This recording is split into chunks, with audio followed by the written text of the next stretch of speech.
Hello guys, welcome to part 2. So നമ്മളങ്ങനെ പൊയ്ക്കൊണ്ടിരിക്കുവാണ്. ഇപ്പോൾ നിങ്ങൾ സൈഡിൽ കാണുന്നത് പരവൂർ കായലാണ്. വിശപ്പടിച്ചു തുടങ്ങി നമുക്ക്. രാവിലെ 6 മണിക്ക് ഇറങ്ങിയതല്ലേ. സോ നമ്മൾ വീട്ടിൽ നിന്ന് ഫിഷ് പിക്കിൾ കൊണ്ടുവന്നു. ട്രെയിനിൽ നിന്നുള്ള തന്നെ ഉപ്പുമാവ് വാങ്ങി.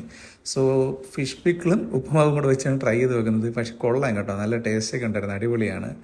ഇപ്പോൾ ഏകദേശം ആലുവയ്ക്ക് അടുത്ത് എത്തിയിട്ടുണ്ട്. ഇപ്പോൾ പെരിയാർ റിവറാണ് നിങ്ങളിപ്പോൾ കാണുന്നത്. ഇവിടെ വെച്ചിട്ട് പെരിയാർ രണ്ടായിട്ട് ആക്ച്വലി ഡിവൈഡ് ആവുന്നുണ്ട് കേട്ടോ. പിന്നെയും നമുക്ക് വിശപ്പടിച്ചു തുടങ്ങി. ഇപ്രാവശ്യം ചിക്കൻ ബിരിയാണിയാക്കി.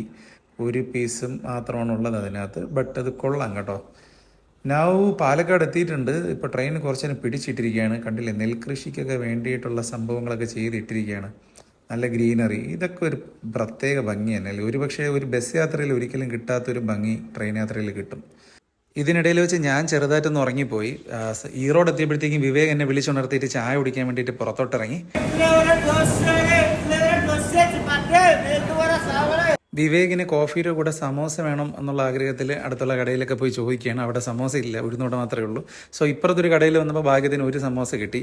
അങ്ങനെ നമ്മൾ രണ്ടുപേരും കൂടെ അതിങ്ങനെ കഴിക്കുകയാണ്.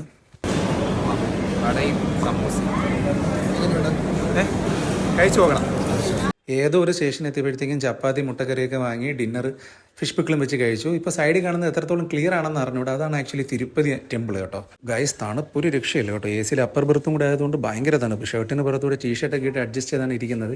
എന്തായാലും ഇനി ഒന്ന് കിടന്ന് ഉറങ്ങാനായിട്ട് പോവുകയാണ്.